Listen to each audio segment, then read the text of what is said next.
Hello guys, bersama saya lagi dalam Alright Nova Channel terbaik sahabat-sahabat semua. Ya, berbagai soalan ya semasa dalam sesi perbahasan di Dewan Negara, dan kita boleh nampak bagaimana dengan tenang ya YB Rafizi Ramli memberikan jawapan dan juga pencerahan yang begitu baik, begitu detail sekali sahabat-sahabat semua. Inilah kualiti menteri yang kita mahu sahabat-sahabat semua. Walaupun ya pembangkang di luar sana seringkali membina persepsi kerajaan ini gagal, YB Rafizi gagal dalam tugasnya sebagai menteri ekonomi. Hakikatnya sahabat semua, itu hanyalah ya cubaan daripada pihak pembangkang, pentaksub Perikatan Nasional, PAS dan juga Bersatu yang mengatakan kononnya YB Rafizi gagal. Hari ini kita boleh melihat sendiri bagaimana YB Rafizi menjawab dengan penuh profesional ya, walaupun kadangkala ada soalan yang berunsur provokasi daripada senator daripada parti pembangkang. Namun ya terbaik daripada YB Rafizi. Jadi semua kita mendengar dan menonton video ini sahabat-sahabat semua. Jadi tanpa buang masa, mari kita dengar ya kenyataan pencerahan dan jawapan daripada YB Rafizi Ramli. Dan saya ingat insya-Allah Tan Sri yang dipertua dan Datuk Timbalan yang dipertua sebelum ini insya-Allah akan umurnya lebih panjang dan kekal sihat. Kerana Dewan Negara ni nampaknya darah tak tinggi berbanding dengan yang dipertua Dewan Rakyat. Jadi terima kasih juga dengan keadaan yang tenang dengan segala pemahaman. Saya ucap tahniah kepada semua anggota Dewan kerana saya pasti perbahasan tadi sebenarnya telah pun membaca dan mendalami kertas putih tersebut. Sebab itu ada perkara-perkara yang berbentuk makro yang ditimbulkan yang saya akan jawab dalam sekitar 10 minit begitu, Tan Sri Yang Dipertua. Dan banyak juga soalan-soalan berbentuk pelaksanaan dan teknikal yang saya akan cuba jawab secepat yang mungkin dalam tempoh yang diberikan. Tapi yang pertama sekali saya perlu maklumkan kepada Tuan Isaiah, Senator Isaiah, bahawa sementara soal PDK tadi, penyelia dalam komuniti, sementara ia berkait dengan soal gaji, tapi dia tidak termasuk dalam dasar gaji progresif ini, kerana itu persoalan allowance kerajaan, sama ada ia akan dibayar sebagai sebahagian daripada allowance kerajaan ke tidak. Yang itu insya-Allah saya boleh panjangkan kepada menteri yang terbabit dan juga kepada Yang Berhormat Perdana Menteri lah. Kerana dasar gaji progresif ini tumpuan kita ialah kepada sektor formal swasta. Kerana mereka ini yang tidak ada, selalunya lah tidak ada ada yang tak ada kenaikan gaji tahunan pun yang perlu diberi perhatian. Baik. Saya juga ucap terima kasih kepada Yang Berhormat Menteri Sumber Manusia yang baru yang duduk mendengar sepanjang perbahasan tadi, kerana walaupun kertas putih ini dan dasar gaji progresif ini dibawa oleh Menteri Ekonomi, tetapi mandat dan bidang kuasa mengenai pasaran kerja di Malaysia ini adalah mandat yang dipegang oleh Menteri Sumber Manusia, dan ini akan dilaksanakan secara bersama oleh kedua-dua kementerian. Baik. Saya ingin bagi perspektif yang mungkin boleh merangkum beberapa persoalan yang telah dibawa mengenai pendekatan makro dia. Memang secara umumnya apabila kita berbincang mengenai dasar gaji progresif, kita melihat daripada perspektif sama ada majikan akan tambah kos ataupun pekerja akan dapat gaji tambahan. Yang itu kita nampak. Kalau ada yang bertanya kenapa dasar gaji progresif ini dibangunkan secara bersama tetapi dibawa oleh Kementerian Ekonomi, kerana ia sebenarnya merupakan satu perkara ekonomi yang lebih pokok semata-mata, bukan semata-mata soal gaji. Kalau kita lihat kepada masalah struktur ekonomi kita, 97% adalah perusahaan mikro, kecil dan sederhana. Dan jurang di antara syarikat yang besar dengan PMKS ini adalah terlalu besar.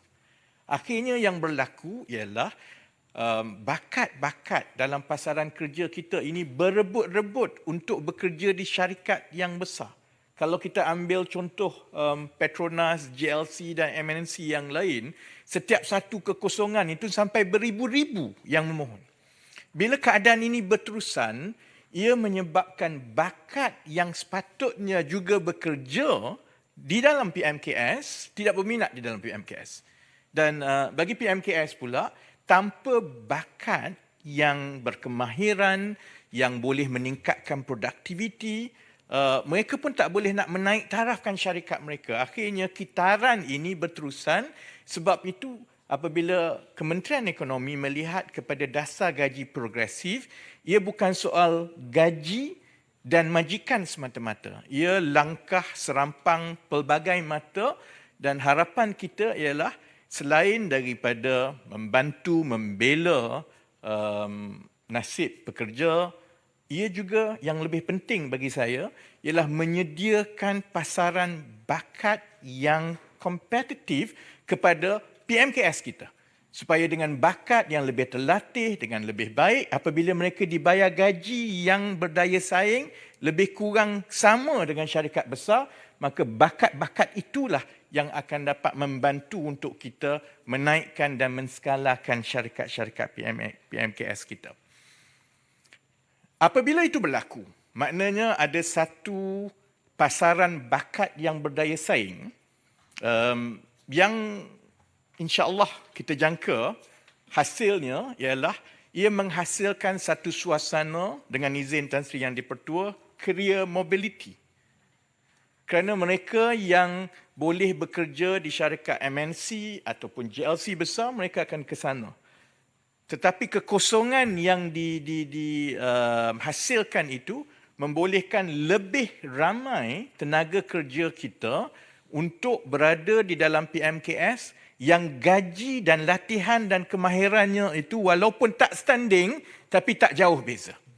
Dan jika itu berlaku, insya-Allah saya ingat, kalaupun berterusan, kita akan berterusan dengan berdepan dengan masalah brain drain. Itu sesuatu yang kita tidak boleh elakkan ataupun hapuskan. Malah kalau kena caranya, pada pandangan saya, Tan Sri Yang di-Pertua, Ahli Dewan yang mulia, kalau kena caranya, brain drain itu sebenarnya boleh menyumbang kembali aliran wang ke Malaysia. Yang menjadi isu sekiranya brain drain itu apabila mereka pergi ke luar negara, tempat kosong mereka itu tidak diganti. Dan itu akan ada kesan kepada ekonomi dan syarikat kita. Sebab itu melahirkan satu pasaran bakat yang berdaya saing, yang ada mobility, itu membolehkan kitaran di dalam ekonomi dan syarikat kita berterusan. Kita juga, saya alu-alukan pandangan beberapa ahli Dewan Seneta tadi. Contohnya Datuk Seri Surainah memang menyebut bahawa perspektif gaji ini penting dalam kita menangani kos sara hidup. Malaysia mempunyai rejim kawalan harga antara yang paling tinggi di rantau ini. Dan kita juga sedia maklum bahawa kekangan fiskal kewangan kita itu sudah sampai ke peringkat yang agak mendesak. Dan walau macam mana kita buat pun, kita tidak boleh dilindungi sepenuhnya daripada kejutan pasaran global, terutamanya yang berkaitan dengan komoditi dan harga. Dan 10-15 tahun akan datang, kalau kita tidak berhati-hati, kita juga terdedah kepada kejutan harga tenaga pula. Jadi, kalau kita secara berterusan melihat kepada satu perspektif, iaitu kawalan harga semata-mata, kita tahu kita ada kekangan. Sebab itu, kita perlu juga melihat kepada soal gaji dan pendapatan supaya yang itu naik, dan kesan timbal baliknya dengan gaji yang naik itu hanya boleh berlaku kalau dengan izin Tan Sri Yang di-Pertua, the complexity of our economy is increased. Jadi itu secara gambaran makronya kenapa kerajaan mengambil tindakan untuk melaksanakan dasar gaji progresif ini. Ahli Dewan yang saya hormati sekalian, saya lihat dan ikuti perbahasan di Dewan Rakyat dan perbahasan di Dewan Negara, alhamdulillah kita tidak ada perbezaan pendapat tentang keperluan kerajaan untuk memberi tumpuan kepada soal gaji. Yang menjadi persoalan dan risikonya ialah bagaimana kita nak buat. Kerana ia melibatkan kekangan fiskal, ia juga boleh mendatangkan kesan yang perlu kita berhati-hati, contohnya kesan kepada inflasi. Itu pun kita kena berhati-hati. Ia menimbulkan persoalan, contohnya, adakah ini akan menimbulkan pergantungan kepada insentif kerajaan yang apabila kerajaan tarik, ia tidak mengekalkan paras gaji itu di paras yang tinggi seperti yang dirancang. Jadi yang menjadi persoalan dan kebimbangan adalah soal pelaksanaan secara terperinci. Jadi sebab itu saya ucapkan terima kasih banyak-banyak kepada semua ahli dewan kerana saya bersetuju dengan hampir semua cadangan-cadangan yang diberikan tadi. Contohnya, soalan yang ditanya kenapa kita, saya ingat tadi YB Senator Sivaraj ada sebut tadi, supaya kita pertimbangkan, supaya kita tidak tarik secara mengejut. Contohnya, kalaupun kerajaan perlu dengan izin Tan Sri Yang di-Pertua unwind di insentif, adakah caranya kita boleh unwind itu secara berkala supaya dia tidak mengejutkan. Dan banyak cadangan-cadangan lain, contohnya penglibatan lebih banyak pemegang taruh daripada majikan, daripada pekerja, daripada sektor-sektor lain ini dilibatkan. InsyaAllah kami akan pertimbangkan dan kami akan garap sebaiknya, kerana kebimbangan saya pun bukan soal dasar. Kebimbangan saya ialah soal pelaksanaan. Sebab itu keputusan Jemaah Menteri, daripada kita tergesa-gesa terus melaksanakannya kerana komitmen kewangannya ni berbilion ringgit setiap tahun, maka lebih baik kita buat projek rintis terlebih dahulu kerana kita memerlukan masa ini untuk kita betul-betul sesuaikan seluruh mekanisme pelaksanaannya, daripada siapa yang akan menentukan tangga gaji, sektor mana, adakah kita akan mengikut lokaliti, adakah kita memerlukan 1 tahun atau 2 tahun.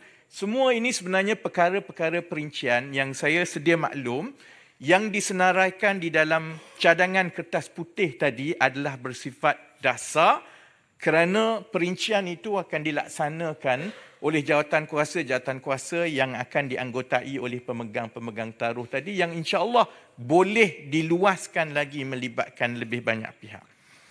Ada beberapa persoalan yang khusus yang dibawa, contohnya soal belanjawan. Berapa peruntukan yang telah pun disediakan setakat ini untuk projek rintis bagi tahun 2024, oleh kerana dia melibatkan 1,000 syarikat pertama. Belanjawan yang telah diluluskan adalah sebanyak 50 juta dan tumpuannya lebih kepada untuk membina keseluruhan struktur untuk memastikan pelaksanaan ini bila diskalakan, ia akan mengurangkan, dengan izin Tan Sri Yang di-Pertua, any teething problem. Kerana pelaksanaan sebesar ini, kalau hanya diumum, kemudian dibuat melibatkan semua dan dibuka kepada semua, memang akan jadi macam-macam masalah. Sistem down lah, orang itu tertinggal lah, macam-macam akan berlaku. Jadi 50 juta itu ialah untuk 1,000 syarikat yang pertama, sebenarnya untuk kita pastikan kita belajar dan perbaiki dalam tempoh pertama 2024 itu untuk menyediakan sistem sebenarnya. Dan dengan 1,000 syarikat yang pertama tadi, ia membolehkan Kementerian Ekonomi, Kementerian Sumber Manusia dengan cepat menilai dan membuat unjuran mengenai kesan yang kita perolehi. Sama ada ia betul-betul mencapai seperti yang kita rancang ke tidak, dari segi kenaikan gaji, dari segi produktiviti, dan kita mendapat maklum balas daripada syarikat, daripada pekerja. Kita boleh lihat sama ada sistem latihan yang akan dilaksana dan diinstitusikan itu betul-betul berkesan atau tidak. Itu membolehkan kerajaan membuat keputusan menjelang tahun 2025 nanti berapa banyak komitmen kewangan yang akan diberikan. Jadi dalam cadangan kertas putih yang telah dibentangkan, kita meletakkan 3 senario. Senario pertama bermula tahun 2025, contohnya, kalau kerajaan memperuntukkan 2 bilion ringgit setahun, itu akan memberi manfaat kepada 1.05 juta pekerja. Dan dia akan ada kesan, adalah kesan kepada peningkatan KWSP berapa, kesan kepada kutipan cukai yang bertambah berapa, kesan kepada inflasi berapa, yang itu bergantung kepada berapa banyak yang diperuntukkan. Sekiranya, contohnya, kerajaan membuat keputusan, ia perlu beri peruntukan yang lebih tinggi, 3.8 bilion, itu akan meningkatkan lebih tinggilah 1.97 juta pekerja, dan begitulah dengan senario ketiga. Keputusan itu insya-Allah tidak dibuat sekarang. Keputusan itu hanya akan dibuat selepas kita melaksanakan projek rintis dan kita mendapat laporan dan penilaian awal daripada projek rintis. Kerana sebagai menteri yang bertanggungjawab, saya juga perlu bertanggungjawab daripada kita terus laksanakan, dan dengan izin Tan Sri yang dipertua, the starting point is very important. Kerana bila kita dah mulakan, kita kata melibatkan 1 juta pekerja, maka ini perlu diteruskan kerana kitarannya seperti yang disebut oleh sebahagian besar daripada ahli dewan yang berbahas tadi, kitarannya mestilah sekurang-kurangnya 2 tahun. Dia tak boleh kurang daripada 2 tahun kerana untuk pekerja merasakan kenaikan gaji tahunan itu, ia mesti melebihi 12 bulan. Jadi kalau starting point itu dibuat dengan serta-merta tanpa melalui proses ini, kita mengambil risiko meletakkan beban kewangan yang terlalu tinggi kepada kerajaan dalam keadaan dia akan mengambil masa beberapa tahun. Sebab itu, proses menetapkan institusinya, sistemnya dan penilaian itu cukup penting untuk tahun 2024. Ada beberapa perkara khusus lain yang dibawa, contohnya penentuan gaji.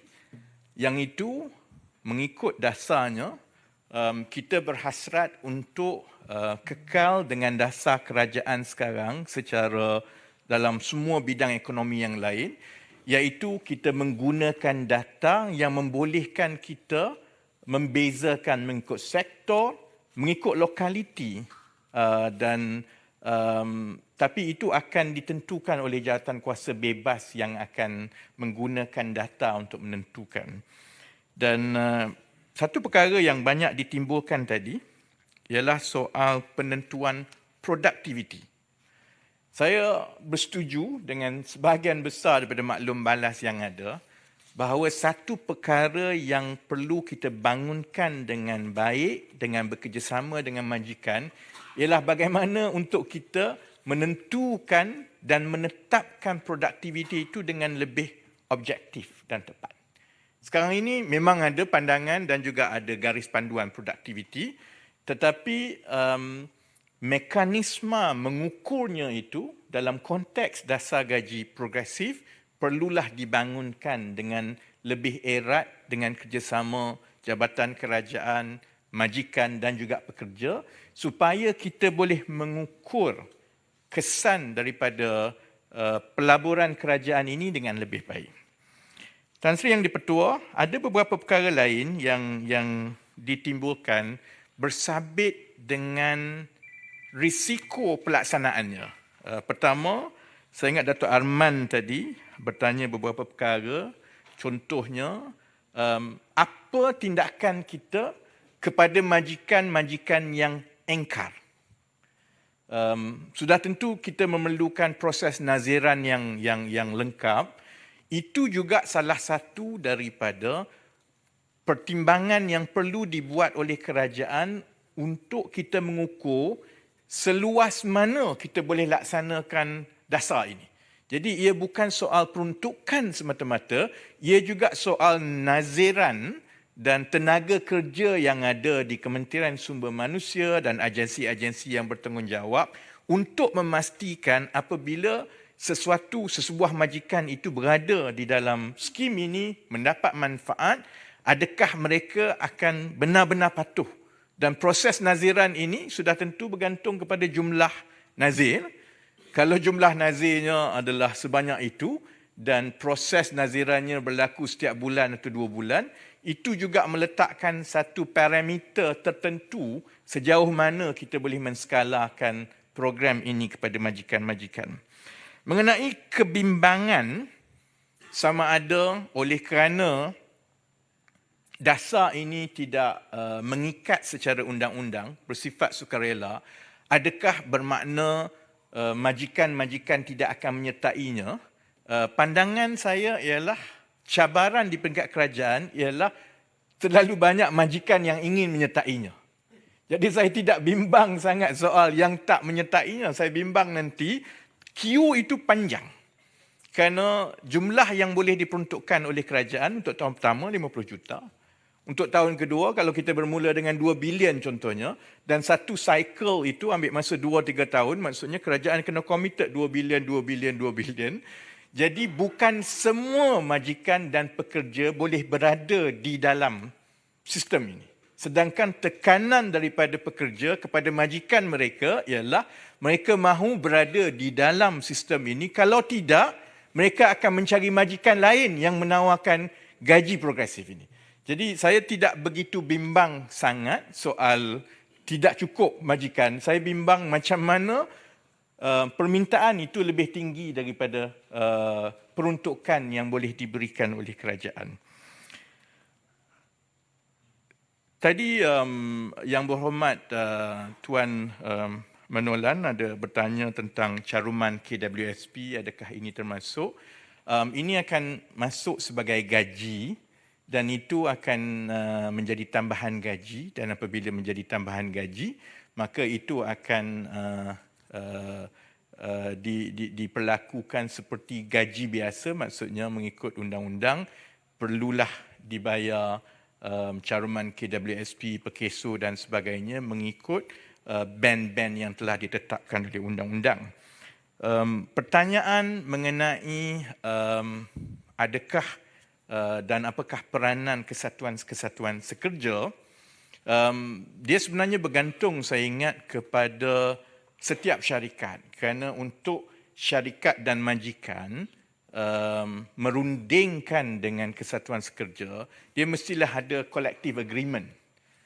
Hanya syarikat dan kesatuan sekerja yang memang ada collective agreement dengan majikan mereka, maka mereka disyaratkan untuk merundingkan tangga gaji dan package dan sebagainya. Kalau majikan dan syarikat itu memang tidak ada collective agreement, kalaupun ada kesatuan sekerja 2-3, tapi itu tidak akan mengikat. Sebab itu tujuan kita ialah untuk menawarkan secara terbuka supaya mereka yang ada atau tidak ada kesatuan sekerja atau collective agreement itu, mereka juga akan berpeluang untuk mendapat gaji yang lebih tinggi.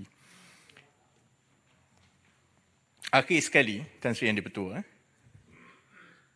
satu lagi aspek yang dibawa oleh ahli-ahli yang berhormat tadi ialah tentang kemahiran dan peningkatan kemahiran.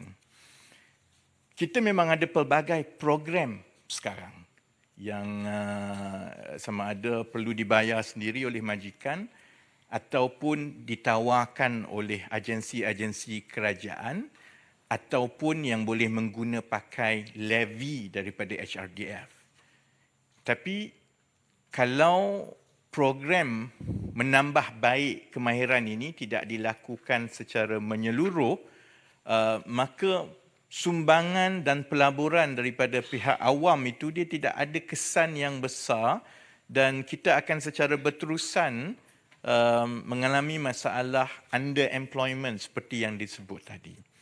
Dan dengan dasar gaji progresif ini, sebab itu saya bersyukur kerana rakan saya Menteri Sumber Manusia ada di sini, salah satu motivasi besar untuk kita melaksanakan dasar gaji progresif ialah untuk kita menambah baik secara keseluruhan segala program dan agensi-agensi yang ada di dalam kerajaan yang menawarkan program-program penambahbaikan kemahiran.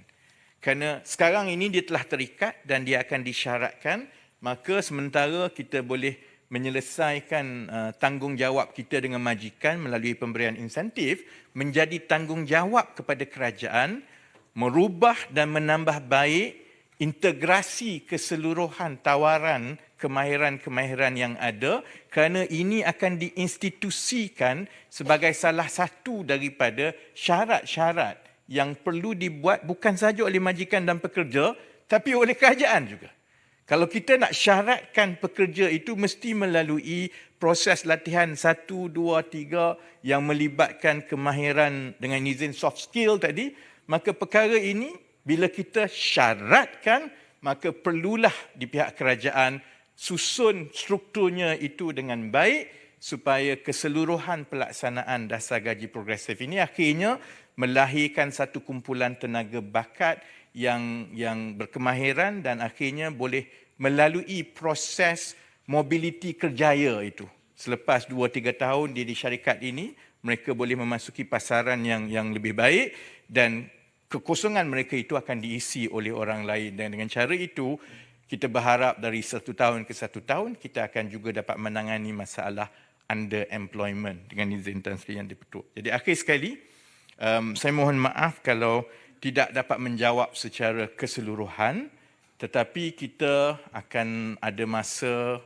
sehingga bulan Jun yang mana perbincangan dan sesi libat urus dan juga maklum balas daripada wakil rakyat, daripada senator-senator dengan industri, malah mesyuarat-mesyuarat dengan Persekutuan Majikan, dengan MTUC dan yang lain sedang diatur dan akan terus berjalan.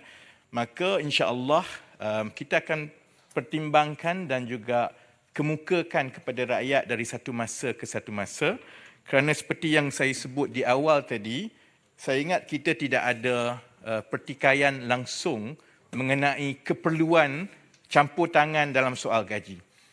Tanggungjawab bersama kita ialah memastikan bahawa pelaksanaannya ini berjalan dengan baik supaya akhirnya kita mencapai matlamat yang kita sama-sama sokong di Dewan Rakyat dan insya-Allah di Dewan Negara. Setelah kerajaan memperuntukkan berbilion ringgit, akhirnya 3-4 tahun akan datang, kita boleh melihat tangga gaji rakyat kita naik secara berkala seperti yang telah pun kita sama-sama inginkan. Jadi dengan itu, sekali lagi saya mohon mencadangkan dan saya ucap terima kasih kepada Tan Sri Yang di-Pertua dan semua ahli Dewan yang ambil serta pada hari ini. Terima kasih. Assalamualaikum warahmatullahi wabarakatuh. Terbaik sahabat-sahabat semua, itu dia satu pencerahan yang menyeluruh dan terbaik daripada YB Rafizi Ramli, sahabat-sahabat semua. Jadi kita boleh nampak ya bagaimana inilah kesungguhan ya daripada YB Rafizi Ramli ya berkaitan dengan bagaimana membantu khususnya daripada pekerja-pekerja sektor swasta yang sudah sekian lama sahabat-sahabat semua gaji tidak dinaikkan. Jadi kita berharap dengan kertas putih yang sudah dibentangkan ya akan dapat dilaksanakan dengan sebaik mungkin dan memberi manfaat ya kepada rakyat di luar. Jadi terima kasih, sampai di sini saja. Sekiranya anda mau berikan sebarang komen, anda boleh berikan komen anda di dalam ruangan komen. Jadi sampai di sini saja, izinkan saya untuk mengundurkan diri. Dan seperti biasa, peribahasa mengatakan, tapapun kangkap, 2 ton keinginan. Dalam bahasa Melayunya, tepuk dada, tanya selera. Sekian saja daripada Alright Nampak Channel. Saya kita berjumpa lagi. Bye-bye.